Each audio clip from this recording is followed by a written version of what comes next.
Hello and welcome to the YYC Soccer Podcast. My name is Jason Kmet and my co-host is Scott Strasser. Hey, Scott. Hey, how's it going, Jason? Good. Eyes getting better. I think it's at the point now where it's getting hard to even notice which one of my eyes is the affected one. Well, it was the first thing I noticed when we signed into the video chat. So glad to see that, you don't have that shiner anymore. How about you? How's your week been? It's been good. Yeah, thanks for asking. Caught up with some friends yesterday who I hadn't seen in a long time, so that was great. And have a busy weekend coming up. My son's birthday is just over a week away, so we're going to have a ton of people at our house on Sunday. So we'll be busy getting ready for that. But before that, I'm also planning to go to a soccer game that I'm excited to talk about tonight. Yeah, sounds good. Well, we're going to talk about that matchup in a bit. But anyway, if you are a new listener to our podcast, Scott, what is the YYC Soccer Podcast all about? So we talk about soccer in Calgary at all levels. So we talk a lot about the city's two professional soccer teams, those being Cavalry FC and the Calgary Wild. But we also talk a lot about high-level amateur soccer in the city. So at this time of year, we talk a lot about League One Alberta. And in the coming weeks, we're going to be talking a lot about post-secondary soccer, but all through a Calgary-specific lens. And this week, our topics will include Cavalry FC, and we'll do a review on their match against Pacific on Monday. And we'll preview their match against the Wanderers on Saturday at Spruce Meadows.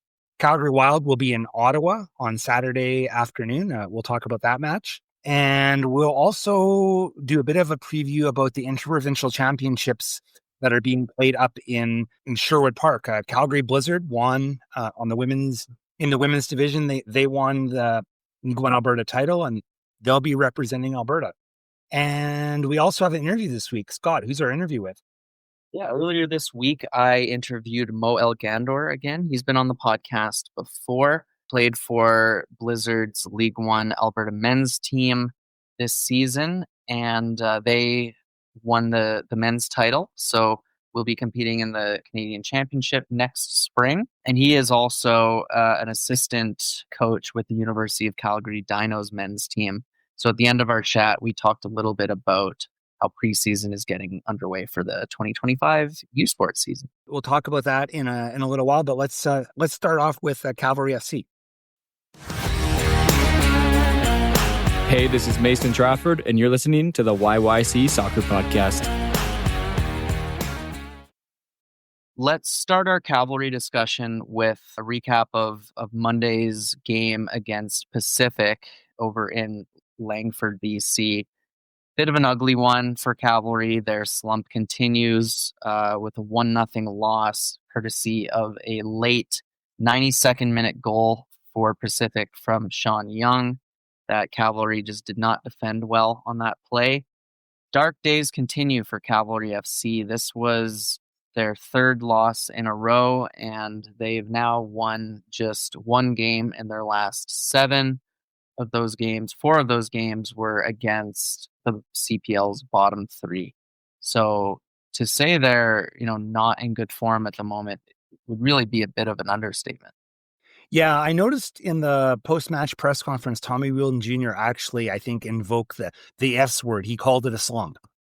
Yeah. I mean, that's really what it is, right? Like, it dates back to that 2-0 loss to Atletico Ottawa on June 28th. In every game since then, they've really struggled, especially when they concede first. Their only win, in fact, was 2-1 win over Valor, which only came because of a stoppage time winner from Sergio Camargo. So if he hadn't scored that goal, we'd be talking about a Cavalry side that has gone 7 games without a win. And as I said, 4 of those games have been against the likes of Valor, Vancouver FC, and Pacific, who, I mean, between the 3 of them, they have, 7 wins this season? Yeah, they're the bottom feeders. So despite all of this, Cavalry is definitely in the second tier in the standings right now. You've got Forge and Ottawa right, battling it out at the top.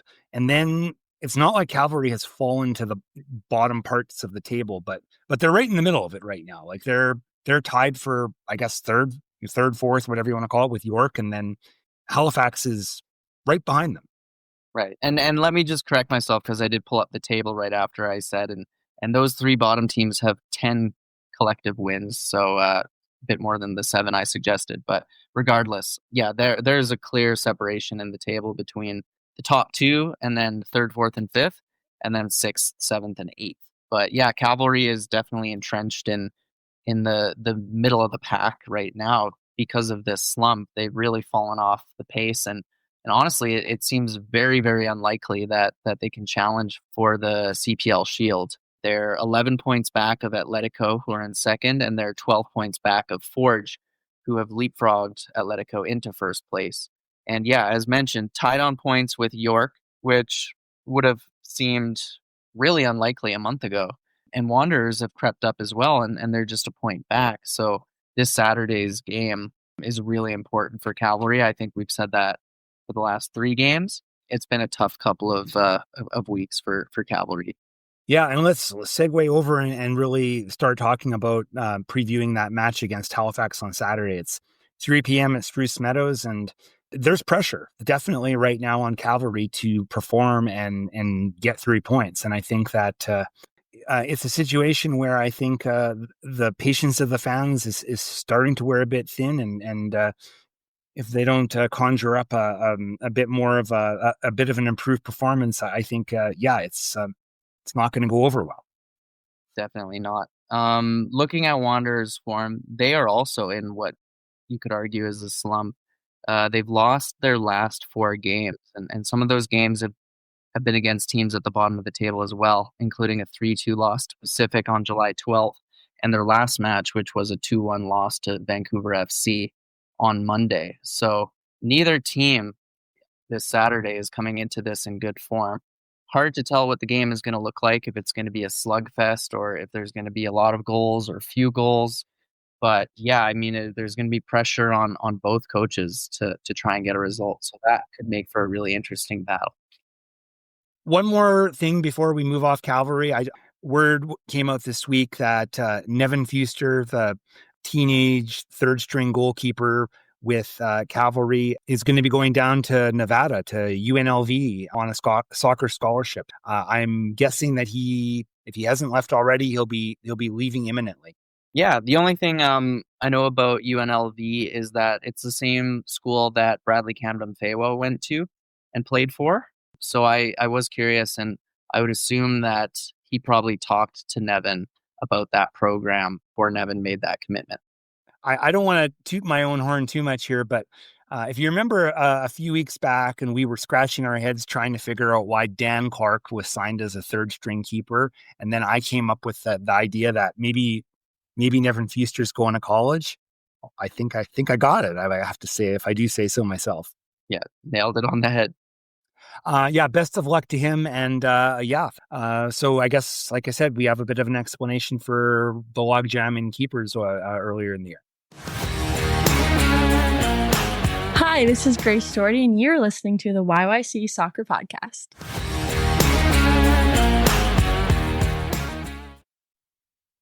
So, Scott, Calgary Wild are back in action here on Saturday in the afternoon. 2 p.m. they'll be playing Ottawa Rapid in Ottawa. Yeah, this is going to be a tough one for the Calgary Wild. Ottawa is a club that they have yet to beat. They were able to draw them 0-0 in their first game, which was that home opener at McMahon Stadium a couple months back. But since then, Ottawa has really had their number, and in both of the games since, they have looked the better team. So it'll definitely be a challenge for Lydia Bedford's side to obtain a positive result in Ottawa, which would shake a slump of their own. Because if you look at their last string of matches, the Wild are actually in the same boat as Cavalry in terms of they have 1 win from their last 7, and they've lost their last 3 heading into this one. You know, we saw some improvement in form and generation of offense in the last match, but Ottawa is a team which really has had the Wild's number, and the Wild have played not very well against. If they can go into Ottawa and put together a decent performance and maybe get a point, in my opinion at least, that would be a like a real stepping stone, a sign of things trending in the right direction. Definitely. And I don't know if she'll be playing, but Delaney Pridham has been one of the best players in the NSL this season. So being able to stop her will go a long way toward Calgary being able to obtain a good result, because they haven't been able to contain her in their last 2 games against Ottawa.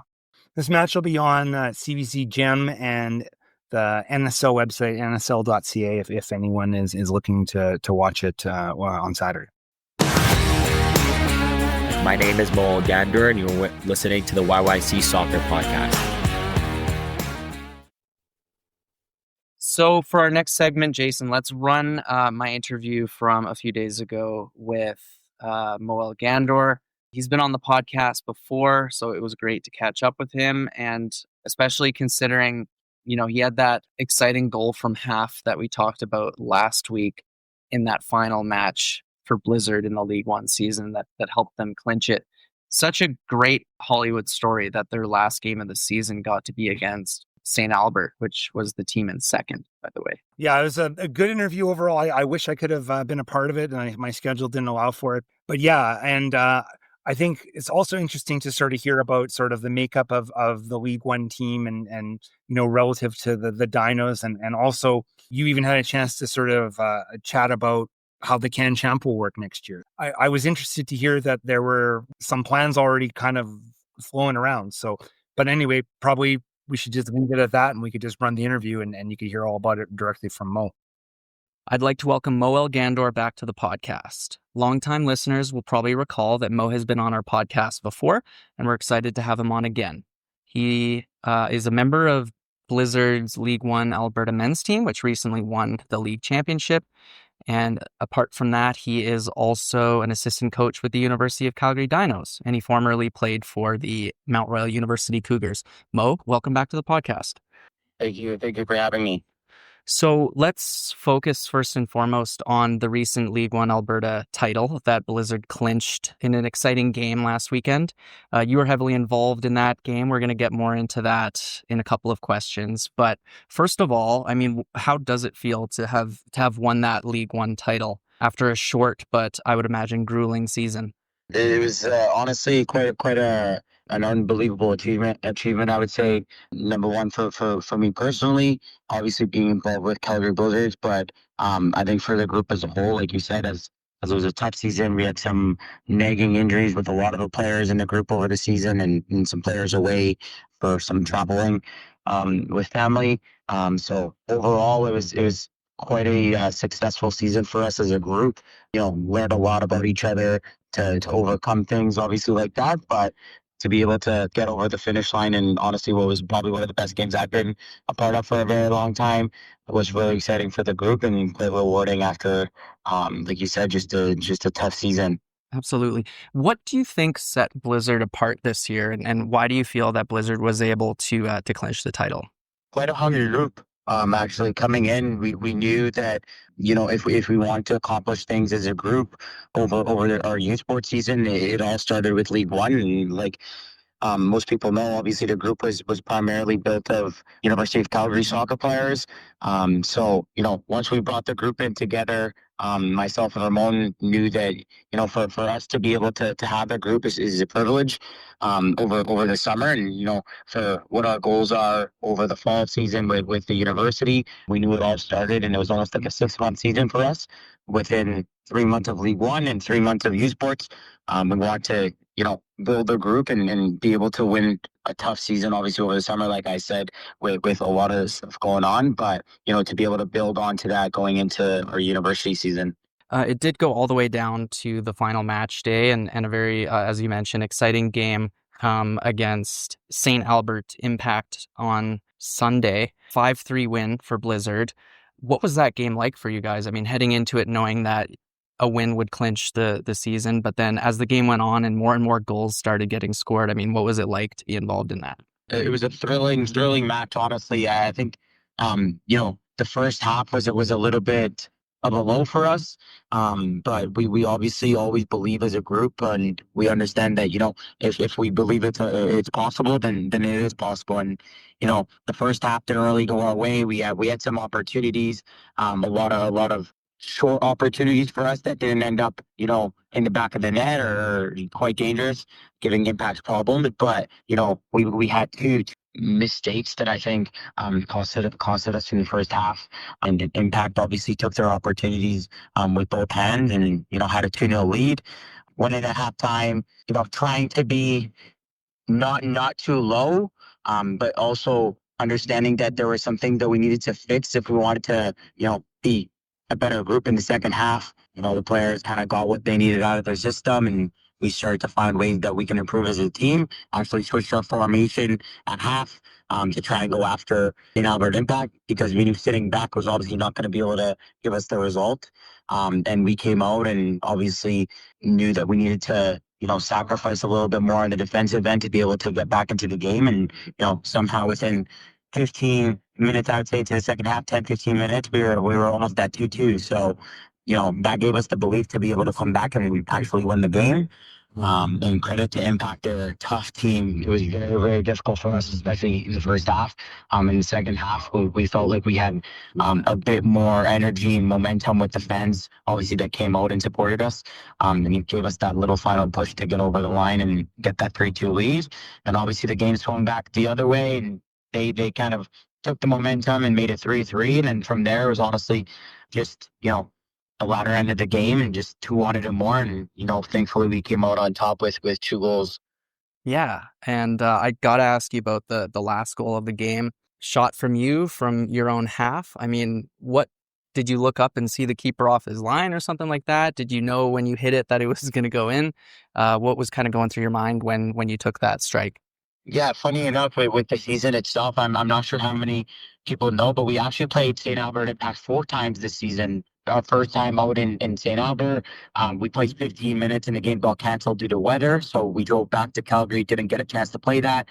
The second time St. Albert came to us in Calgary, we played 64 minutes, which was just under the required time to be able to call a game. And it was a 1-1 tie. And then we played them again out in a Red Deer in a rescheduled game, which we obviously were in the bad end of a losing first loss of the season, 4-0 to them. And over the time, every time we played St. Albert, we knew that their keeper was really good at playing off his line. So anything in behind, he was really quick to get out. And a lot of the times on transition, when we would win the ball, he would still be at the top of the box or within, out of the area that a keeper would normally be in. So the first time we played them, we actually realized that. The second time we did, it was the same thing. So that game, I knew that he was obviously a keeper who enjoyed playing off his line, and it was just instincts. Honestly, I don't even remember looking up. I think it was just one of those moments where it's like, if it falls for you, great. And if it doesn't, we're up with the lead. We put them back in their end, and, thankfully got the shot on target and fell into the back of the net. Yeah, and I think the camera didn't follow the ball, honestly, but I think you knew before it went in that it was going in. It looked like you were kind of running towards your teammates in celebration. Yeah, I think as soon as I took I think it was a little bit of a transition moment. There was a tackle from the St. Albert player on one of our midfielders, and as soon as I took a touch, it was perfectly set in front of me, so I was able to get a shot off right away. And as soon as I got my head up to actually see the ball, I knew that the keeper wouldn't get back in time. And, it was one of those feelings where you knew it was going in. And to the people who know me, I actually worked at Calgary Blizzard, so I knew there was a lot of players and younger fans out there. And I knew it was a moment to be able to, celebrate with them and all the people that came out for us. And it was honestly just one of those moments that you look back on and you're grateful to be a part of.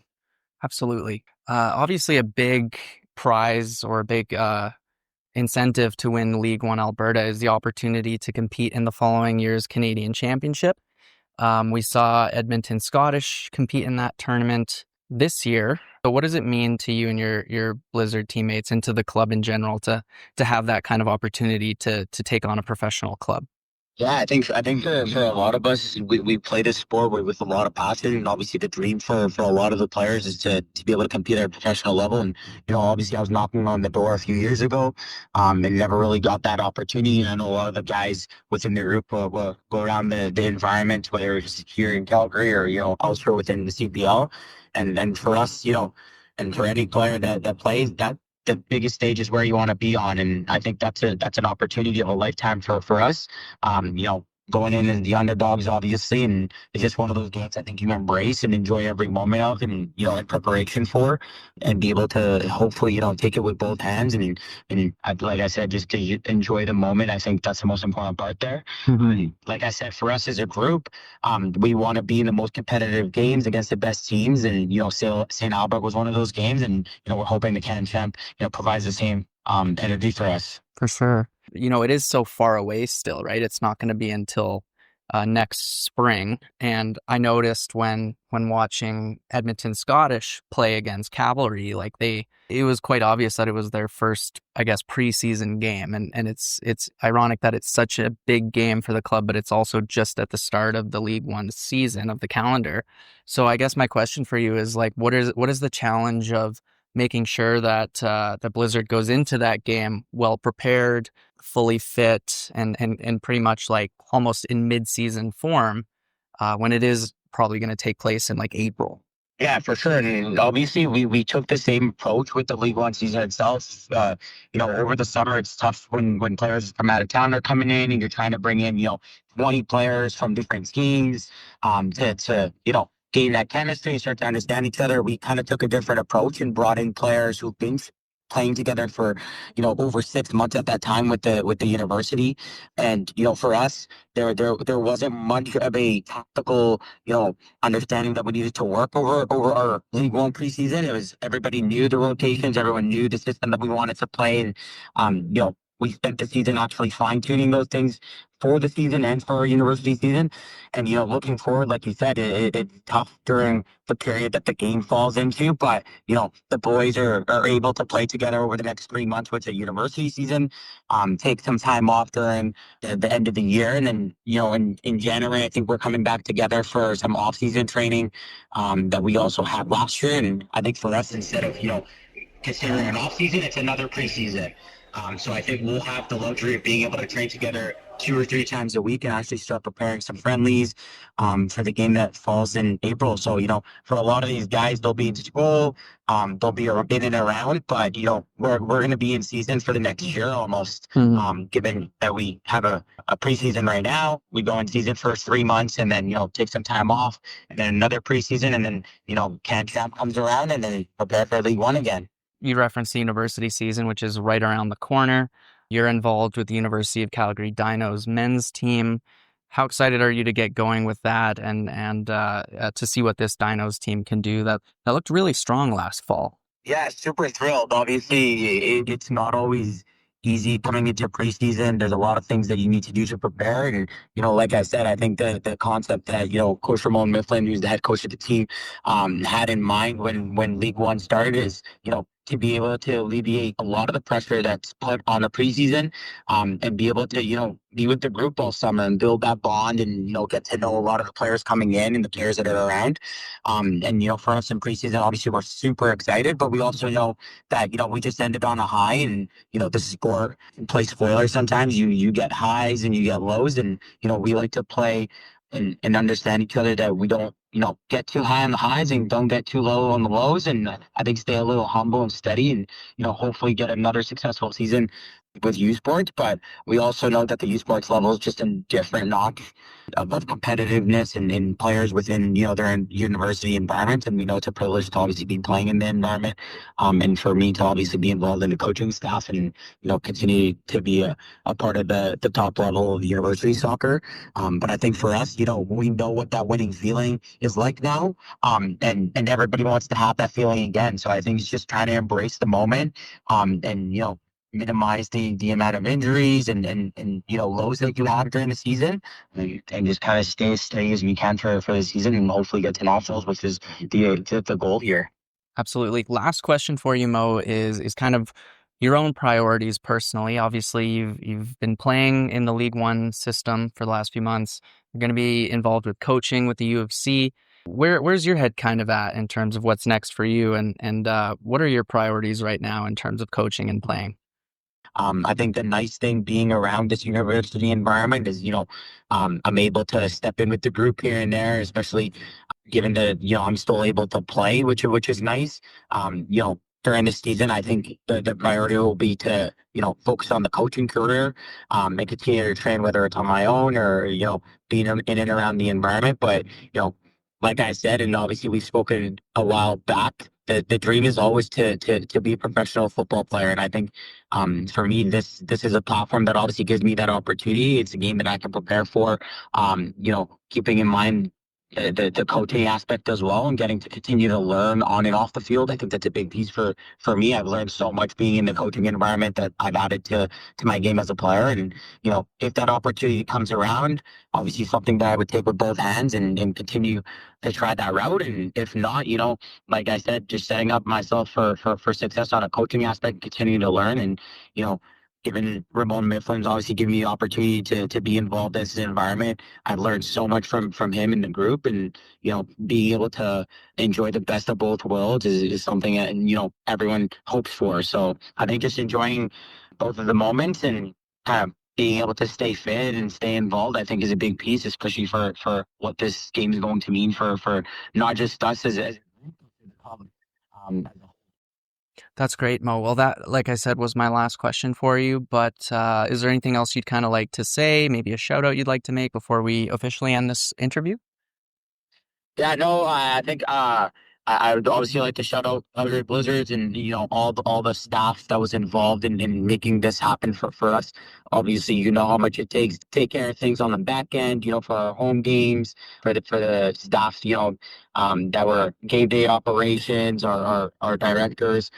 Everybody was heavily involved in making this easy for us to just step on the field and with clear heads and know that we need to do our job on the field while everything else was taken care of. And without them, obviously, none of this is possible. So I think it's important to remember that, as much as it was a championship for us, it's a championship for the club as a whole. And, thankfully, on the women's side as well, we were able to, secure it on men's and women's. And, they have a massive game coming up this weekend in their Inter-Provincial. And, we wish them nothing but the best in that match. And, we'll be cheering them on. And, yeah, I appreciate you taking the time to have this conversation and having me on the podcast again.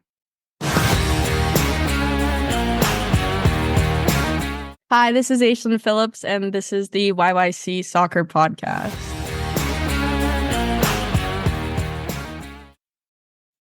So as we've already mentioned, the Women's Inter-Provincial Championships are taking place this weekend up in Sherwood Park. Calgary Blizzard will be the local representative, having won the League One title just last week. They'll be playing a team from Quebec in their opening match on Friday night. CS Montreal Outremont is what they're called, and they would have been the League One Quebec champions. The other semifinal happening Friday evening at 5:30 p.m. will be between Altitude FC, who are the League One BC champions, versus Simcoe County Rovers, who won League One Ontario. Yeah, and then the winners of those two matches will play off on Sunday at 3 p.m. And the third place match will be before that at noon. Yeah, and if you're unable to make the trip up to Sherwood Park, you can catch these games on One Soccer, and a local broadcaster will be calling them. Sandra Persina, she'll be doing the play-by-play. Yeah, I think Sandra is the perfect choice for doing the play-by-play for this match, and kudos for her for landing this gig. She's always at all the Wild matches all the time in the press box. Pretty strong follower of women's soccer, and she's pretty good on the play-by-play. So yeah, good for her. Well, I'm looking forward to watching those on One Soccer. So Scott, I thought maybe we could talk about some of the players that we might expect to see playing for Blizzard. It's always hard to know at this time of year, who's going to be available and who's not going to be available. But I went through and put together a bit of a list here, and I have a list of the 11 players for the Blizzard that had the most starts in League One Alberta this year. I found it to be a really interesting mix. I didn't break it down by position, but what do you think of the mix of players and where they're at? Well, to be expected that so many of these players are with the University of Calgary Dinos, right? We know that connection is alive and strong. So we've got from the Dinos, we have Addison White, Brooklyn Colvin, Rowan James, Ashlyn Phillips, McKenna Walker, Grace Moore. So it makes sense that there's a large number of Dinos who have been starting for Blizzard this League One season. But yeah, there's definitely other names on here from other teams, such as Bryn Mortensen, who is a member of the McEwen Griffins.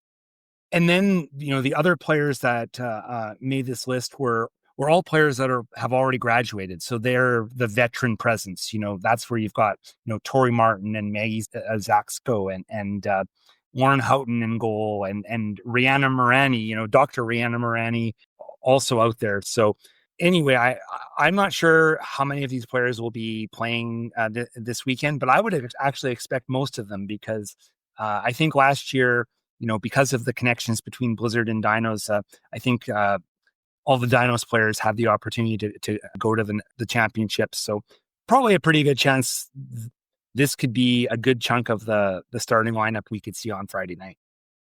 Jason, I wanted to ask what you think of Blizzard's chances this weekend, because if we recall to last year when they went to the Inter-Provincial Championships in Hamilton, they didn't win either of their two games, so that meant they finished in fourth. And I'm pretty sure they also didn't score. So they definitely, struggled last time around, but you have to assume that a year later, some of these players were in Hamilton last year with the team. Coming into it a second time, I feel like they're going to have a much better shot, especially since they have experienced this tournament before. Actually, I think they've got like a decent chance here overall. Like, here's the difference I see between last year and this year. And a couple of the things are kind of you've alluded to about some of these players have now competed in this tournament and they have a bit of an idea of what it's like. Also, Sherwood Park ain't Calgary, but it is closer. It will probably feel a little bit more familiar. I'm even guessing that these players have probably, at least some of them have played on that field before even. And that probably has a little bit of a psychological advantage. But I also think too, the other thing is last year, the two of the teams in the tournament were real powerhouses. Like NDC Toronto, I think last year, I think they went through the whole season undefeated. They were just a completely dominant team in League One Ontario. And from League One BC was the Whitecaps Academy. And that Whitecaps Academy team, similarly, it was just a completely stacked team. And I think it rolled over League One BC, Kaylee Hunter and like a whole bunch of players. I'm not even sure about how many players on that team are currently in the NSL, but I think it's more than just Kaylee Hunter anyway. So those were two incredibly strong teams. Now, due respect to Altitude FC and Simcoe County Rovers, I'm quite sure they're very good sides, but I haven't actually seen a lot of evidence that suggests that they're the dominant powerhouses that those two teams were. So without those two monster teams, that also I'd like to think will help their chances. I can't add to that, but yeah, that was well said. Great work. Well, I don't know. Like we'll see. Hey guys, this is Willie Macchio, and you are tuned into the YYC Soccer Podcast.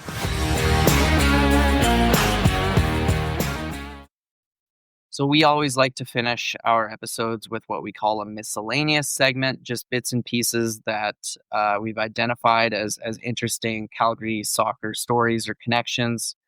Jason, you suggested we could talk briefly about the Canada Summer Games, which is kicking off in St. John's, Newfoundland this week.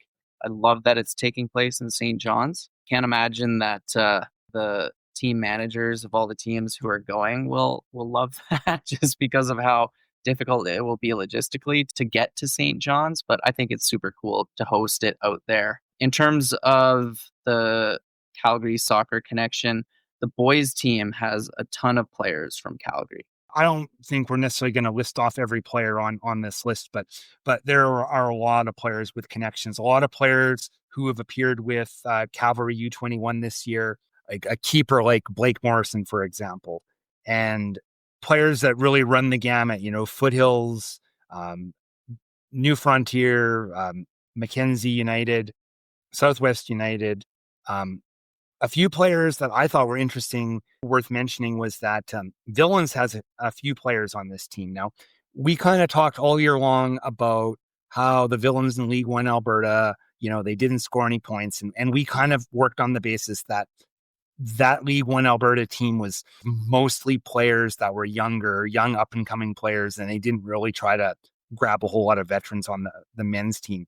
Well, when I started looking through some of these players, and three of the players that show up for Villains, they were basically regulars for that League One Alberta team. And with the exception of some of the Cavalry players, nobody else has that level of experience on this team. Yeah, definitely. So in terms of the soccer action, Alberta's men's team is in Group D, playing against Prince Edward Island and Yukon. Their tournament will start this Sunday against PEI, and then they'll be back in action Tuesday to face Yukon. Winner of the group advances to the medal round. The final will be held Friday, August 15th. And on the women's side, it starts after. That's how Canada Games works, usually. So that tournament, which we can talk a little bit more about next episode, starts August 18th, which is a Monday. Thank you for listening to the YYC Soccer Podcast. You can have this podcast downloaded to your device as soon as it becomes available by subscribing on Apple Podcasts, Spotify, or other podcasting platforms. Check out our website at yycsoccer.com, where you can look through our episode archive and find other options to listen, including our YouTube channel. We also have links there so you can buy Scott's book, Here Come the Cavalry. It's all about Calgary's pro soccer history. You can leave a question or comment in the Contact Us section of our website. You can also interact with us on social media such as Twitter, Instagram, or Blue Sky, where our username is YYC Soccer 403. Thanks for listening.